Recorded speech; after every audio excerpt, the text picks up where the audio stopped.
السلام علیکم، آپ دیکھ رہے ہیں ہو کیا رہا ہے۔ میں ہوں Faisal Abbasi, group editor 92 News. Irshad Ahmad Arif صاحب ساتھ ہیں۔ شکریہ ارشاد صاحب آپ کا۔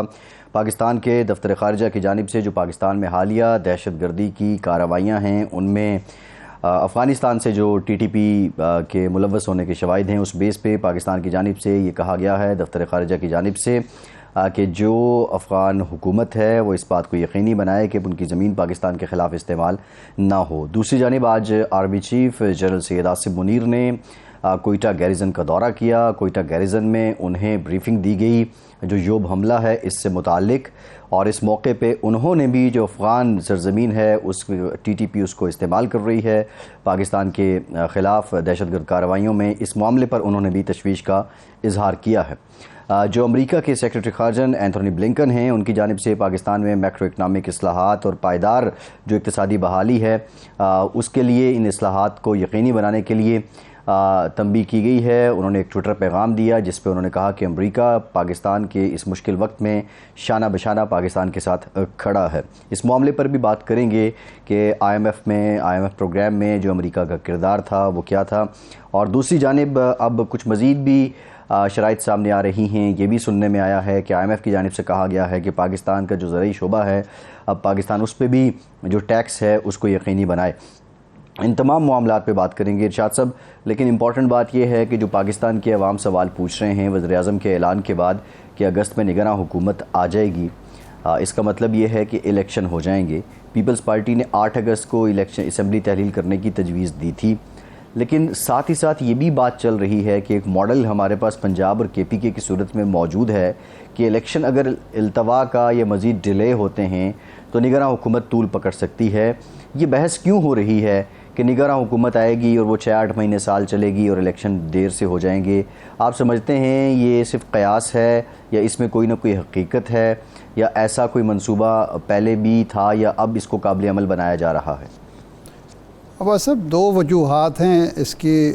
جو بنیاد ہے وہ یہ ہے کہ ایک تو حکمران اتحاد میں 1-2 جماعتیں ایسی ہیں جو چاہتی ہیں کہ الیکشن فوری اگر ہوتے ہیں تو ہمارے فائدے میں نہیں ہے، ہمیں نقصان پہنچ سکتا ہے، کیونکہ 1.25 سال کی حکمرانی کے دوران عوام پر جو مہنگائی کا بوجھ لادا گیا، بے روزگاری میں اضافہ ہوا، بد امنی ہے، اس کی وجہ سے عوام ناراض ہیں اور وہ شاید ووٹ نہ دیں، اور اس کے نتیجے میں ہمارے لیے مشکلات، سیاسی مشکلات بڑھ جائیں۔ ایک تو یہ وجہ ہے، اور دوسری وجہ یہ ہے کہ ایک خوف پی ٹی آئی کا بھی ختم نہیں ہوا، اگرچہ بہت کم ہو گیا ہے، وہ بھی موجود ہے۔ تو کچھ عناصر کی یہ خواہش ہے کہ پاکستان میں پہلے معاشی استحکام لایا جائے، معیشت کو بہتر کیا جائے، اس کے بعد پھر انتخابات ہوں، تاکہ انتخابات کے بعد جو بھی حکومت بنے، جیسی بھی حکومت بنے، وہ ان اصلاحات کی وجہ سے آگے بڑھا سکے معاملات کو۔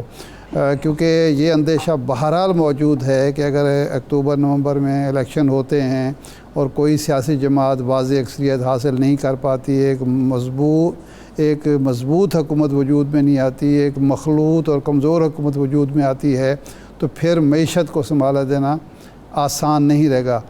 اس اندیشے کی بنیاد پر افواہیں بھی پھیلتی ہیں، کیا سارائیاں بھی ہوتی ہیں، کچھ ان میں حقیقت بھی ہوتی ہے کہ شاید الیکشن کو 6 ماہ کے لیے، 8 ماہ کے لیے، 1 سال کے لیے ٹال دیا جائے۔ ایک تو بڑی وجہ یہی ہے۔ دوسری یہ ہے کہ یہ جو پنجاب کا تجربہ ہوا ہے وہ بھی سامنے ہے کہ پہلے جو ایک خوف آئین کا ہوتا تھا، اور یہ خوف ہوتا تھا کہ عدلیہ نوٹس لے گی اور اس سے نمٹنا آسان نہیں ہوگا، وہ خوف بھی ختم ہو گیا ہے۔ پتہ یہ چلا کہ آئین بھی ناک کی موم ہے، اور عدالتی فیصلے بھی کوئی جو مختلف بیوروکریسی ہے یا طاقتور حلقے ہیں ان کے سامنے ان پر عمل درآمد کرنا کوئی ضروری نہیں ہے، اگر وہ نہ بھی کریں تو ان کا کوئی نہیں بگاڑ سکتا۔ اس وجہ سے بھی یہ کہ آسارائیوں کو تقویت ملتی ہے، اندیشوں کو مضبوطی حاصل ہوتی ہے، تو اس وجہ سے یہ باتیں ہو رہی ہیں۔ لیکن اس کا جو نقصان ہوگا وہ یہ ہوگا کہ ایک تو آپ پوری دنیا میں آپ کے لیے جواب دینا مشکل ہو جائے گا کہ کیا پاکستان میں کوئی آئین ہے، پاکستان میں کوئی جمہوریت ہے، کوئی جمہوری روایات ہیں، کیا آپ کی جمہوریت جو ہے وہ ممکنات ہے کہ جس کو جس طرح چاہیں موڑ لیں. تو یہ مشکلات بھی ہمارے لیے ہوں گی. اور معاشرے کے اندر جو بے یقینی ہوتی ہے وہ بہت خطرناک ہوتی ہے، خوفناک ہوتی ہے. بے یقینی کی ایک فضا جب آپ معاشرے میں پیدا کر دیتے ہیں تو اس کے نتائج سے عہدہ برا ہونا آسان نہیں ہوتا. علامہ نے تو یہ کہا کہ غلامی سے بدتر ہے بے یقینی، کہ بے یقینی کسی معاشرے کے اندر وہ غلامی سے بھی بدتر چیز ہوتی ہے. جو غلام قوم کو جن مصائب کا سامنا کرنا پڑتا ہے، بے یقینی کی مشکلات، اس مصائب اور مسائل جو ہوتے ہیں وہ اس سے بھی زیادہ ہوتے ہیں. تو میرا خیال ہے کہ اب سیاسی قوتوں کو بھی، حکمران طبقے کو بھی اور سب کو یہ سمجھنا ہوگا کہ الیکشن ہی وہ واحد ذریعے ہیں جس کے ذریعے ملک کے اندر استحکام آ سکتا ہے، اور ایک مضبوط حکومت، مضبوط منتخب حکومت، عوام کے اعتماد کی حامل حکومت ہی معیشت کے استحکام کی ضمانت فراہم کر سکتی ہے. اور یہ جو میں ایک بات کہوں، یہ جو اس وقت دہشت گردی ہو رہی ہے، دیکھیں ایک پہلو یہ بھی ہے اس دہشت گردی کا، ہمارے دشمن نہیں چاہتے کہ اس ملک کے اندر استحکام آئے. ہمارے دشمن نہیں چاہتے کہ اس ملک میں معیشت بہتر ہو، اس ملک کے ادارے جو ہیں اپنے کام پر توجہ دے سکیں، اندرونی استحکام پر توجہ دے سکیں. تو یہ دہشت گردی بھی اسی سلسلے کی کڑی ہے. ہمارے دشمنوں کو اندازہ ہے کہ اس وقت پاکستانی معاشرہ جن مسائل کا شکار ہے اس پر ضرب لگائیں گے. ضرب لگانا جو ہوگا اس معاشرے کے مسائل کو بڑھانے کے مترادف ہے. تو اس سے بھی عہدہ برا ہونے کے لیے ہمیں ہوگا کہ کم از کم پاکستان کے اندر کوئی اندرونی سیاسی کشمکش نہ ہو، کوئی بے یقینی نہ ہو، عدم استحکام نہ ہو، سیاسی انتشار نہ ہو، تاکہ ان دہشت گردوں سے اور ان کے سرپرستوں سے پوری قوت کے ساتھ، طاقت کے ساتھ نمٹا جا سکے. جی صحیح ہے. اچھا ارشاد صاحب، ذرا یہ جو موجودہ حالات ہیں اس میں آئی ایم ایف کا پیکیج آنا، دہشت گردی کی کارروائیاں، یہ واقعات ہو جانا، اور پھر جو پاکستان کو عدم استحکام کرنے کی جو کوشش ہے اس پہ آپ نے جو بات کی، لیکن اس سے پہلے میرا ایک اور بھی سوال ہے الیکشن سے ریلیٹڈ. اگر ہم بساط کو دیکھیں الیکشن کی تو Noon League, Peoples Party, even P T I اپنی ان کے ڈومینز ہیں، اور اس میں شاید یہ اپنے ایریاز ہیں. پنجاب ہمیں پی ٹی آئی اور نون لیگ کے درمیان مقابلہ نظر آتا ہے، سندھ میں ون سائیڈڈ پیپلز پارٹی نظر آتی ہے، اسی طرح کے پی کے بارے میں بھی پی ٹی آئی اینڈ ادرز ہمیں ایک سلسلہ نظر آتا ہے. اس سارے سینیریو میں استحکام پاکستان آتی ہے ابھر کے، اور اس کی جو اناگرل تقریب ہے اس میں تقریباً 100 کے قریب پارلیمنٹیرینز موجود ہوتے ہیں، اور اس کے بعد ہم یہ دیکھ رہے ہیں کہ چند جو ہیں اس جماعت کی نمائندگی ابھی کر رہے ہیں، باقیوں کی پراسرار خاموشی ہے. استحکام پاکستان اس الیکشن میں اگر یہ 3 مہینے میں ہو جاتے ہیں کیا ڈنٹ ڈال پائے گی، اور اگر 6 مہینے سال بعد ہوتے ہیں تو کیا یہ کتنے نمبرز ان کے بڑھ سکتے ہیں؟ اب صاحب یہ پارٹیاں جو الیکٹیبلز پر مشتمل ہوتی ہیں یا جن کا سارا انحصار کانسٹیچوئنسی لیڈرز پر ہوتا ہے، وہ چونکہ اپنے آپ کو عوام کے سامنے قابل قبول بنانے کے لیے اگر کوئی بہتر نیریٹو لے کے آئیں، کوئی متبادل پروگرام پیش کریں، پھر تو ان کی دال گلتی ہے. ورنہ ہم ریپبلکن پارٹی سے لے کر کاف لیگ تک ہم دیکھ چکے ہیں. کنونشن لیگ بنی، کاف لیگ بنی، اس سے پہلے چٹھا لیگ تھی، اس سے پہلے کچھ اور. جتنی بھی ایسی جماعتیں وجود میں آتی ہیں وہ وقتی طور پر آتی ہیں، اور ان کا جو کام ہوتا ہے وہ صرف یہ ہوتا ہے کہ جو مضبوط سیاسی پارٹیاں ہیں ان کی قوت کو کمزور کرنا ہوتا ہے. اس سے زیادہ وہ کوئی کام نہیں کر پاتی. اگر تو ایک باقاعدہ پروگرام ہو، باقاعدہ منشور ہو، باقاعدہ کوئی نیریٹو ہو، ووٹر کو اٹریکٹ کرنے کی ان کے اندر لیڈرشپ میں صلاحیت ہو، پھر تو ظاہر، کیونکہ سیاست چلتی ہے عوام کی قبولیت کے ساتھ. اگر عوام کے لیے قابل قبول چیز نہیں ہے، جو آپ جتنے جتن کر لیں، جتنا پیسہ لگا لیں، جتنی طاقتور حلقوں کی آپ حمایت حاصل کر لیں، آخری فیصلہ عوام نے کرنا ہے. اور پتہ چلتا ہے کہ ایک الیکشن میں ایک پارٹی کے پاس دو تہائی اکثریت ہے، اگلی دفعہ پتہ چلتا ہے کہ جناب وہ تو جس طرح بتاشا ڈالتے ہیں پانی میں اور وہ بالکل تحلیل ہو جاتا ہے، وہ تحلیل ہو چکی ہوتی ہے، وہ کسی ایک صوبے میں حکومت بنانے کی پوزیشن میں بھی نہیں ہوتی۔ ایک سیاسی جماعت اگر وہ واقعی سیاسی جماعت ہے، مضبوط بنیادوں پر قائم ہے، عوام میں اس کو پذیرائی ہے، الیکٹیبلز اس کے پاس ہیں، تو اس میں اتنی قوت اور طاقت تو ہونی چاہیے کہ اگر ایک الیکشن میں وہ جنرل الیکشن میں قومی سطح پر نہیں بھی جیت پاتی تو کسی ایک صوبے میں، دو صوبوں میں دیکھیں نا، پیپلز پارٹی کو توڑنے کی کتنی کوششیں ہوئیں، لیکن اس کے باوجود آج سندھ میں وہ موجود ہے۔ 2008 کے الیکشن میں وہ قومی سطح پر بھی تھی، 13 میں وہ قومی سطح سے زرداری صاحب کی اپنی کچھ غلطیوں کی وجہ سے وہ قومی سطح کی پارٹی نہیں رہی، لیکن سندھ میں تو موجود رہی۔ یہ نہیں ہوا کہ جی اگلی دفعہ بالکل واش ہو جائے۔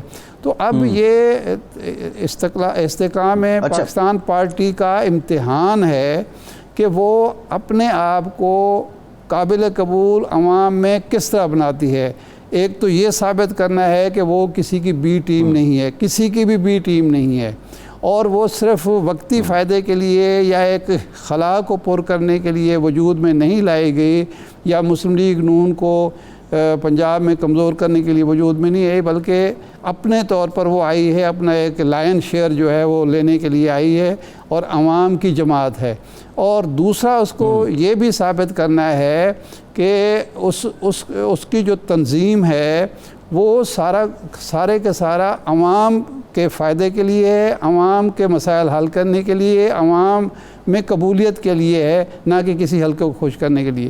اگر یہ دو کام کر لیتی ہے تو اس کے بعد ٹھیک ہے، اس کا مستقبل ہے، بالکل ہے، کیوں نہیں ہے۔ بڑی ڈیبیٹ تھی IMF پروگرام کی، اور ساتھ ہی ساتھ پھر ہم نے جو فیسیلیٹیشن کاؤنسل بنائی ہے، اسپیشل انویسٹمنٹ فیسیلیٹیشن کاؤنسل، یہ ایک سول ملٹری لیڈ کاؤنسل ہے۔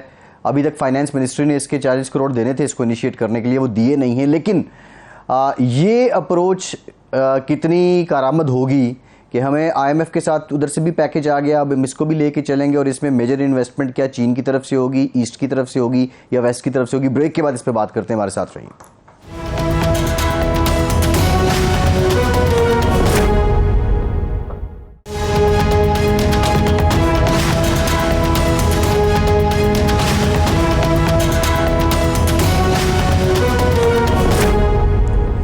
بریک کے بعد ایک بار پھر سے آپ کو خوش آمدید کہیں گے۔ ہمیں جوائن کیا ہے پاکستان کے ماہ ناز معیشت دان پروفیسر ڈاکٹر اشفاق حسن صاحب نے۔ ڈاکٹر صاحب thank you very much for your time. Doctor صاحب یہ بتائیے گا، IMF کا پروگرام بالآخر آ گیا ہے، اور آپ نے ریسنٹلی اپنے ایک انالیسس پیش کیا تھا جس میں آپ نے کہا کہ پچھلے 4 سالوں میں IMF کی وجہ سے $135 بلین نقصان پاکستان کو ہوا۔ اب یہ پروگرام آلدو سٹینڈ بائی ہے، یہ آنے کے بعد ہم دیکھ رہے ہیں معاشی اشاریے بہتر ہو رہے ہیں، میکرو اکنامک انڈیکیٹرز میں بہتری آ رہی ہے، تو یہ نقصان دہ پھر کیسے بن جاتا ہے جب یہ بہتری کے اشاریے ہیں اور یہ باؤنس کر جاتی ہیں؟ آلدو ہم بیک ہو جاتے ہیں، لیکن یہ باؤنس کرنے کے بعد ہم اس کو ریٹین یا مینٹین کیوں نہیں کر پاتے؟ یار پتہ نہیں کہاں سے آپ کو نظر آ جاتا ہے کہ باؤنس ہو گیا اور کوئی بہتری کے اشارے بھی آپ کو ملنے لگے ہیں۔ یہ کوئی ہواؤں میں چیزیں تو نہیں ہوتی ہیں کہ ایک خبر آئی اور معیشت کے نمبر بہتر ہونے لگے، ایسا کہیں ہوتا ہے؟ معیشت بہتر ہوتی ہے پالیسیز کے ذریعے سے، پالیسیز کے امپیکٹ کو آنے میں بھی وقت لگتا ہے۔ یہ کوئی اوور نائٹ یہ نہیں ہے کہ بلب آپ نے یوں آن کیا تو آف ہو گیا اور پھر یوں کر دیا تو لائٹ جل گئی، روشنی ہو گئی ہر طرف۔ ایسا نہیں ہوتا ہے معیشت میں۔ معیشت میں چیزوں کو خراب ہونے میں بھی وقت لگتا ہے اور اس کو بہتر ہونے میں بھی وقت لگتا ہے۔ جہاں تک کہ آپ نے IMF کے پروگرام کا ذکر کیا، اس پروگرام کو سمجھنے کی کوشش کریں پہلے۔ یہ پروگرام میرے نزدیک پچھلے پروگرام کی کنٹینیویشن ہے، اس کو ری نیم کیا گیا ہے۔ دیکھیں پچھلے جو پروگرام تھا ہمارا، اس کے ٹوٹل 11 ریویو ہونے تھے، 8 ریویو ہو گئے تھے، 9th ریویو 1 سال تک پھنسا رہا، تقریباً 1 سال تک۔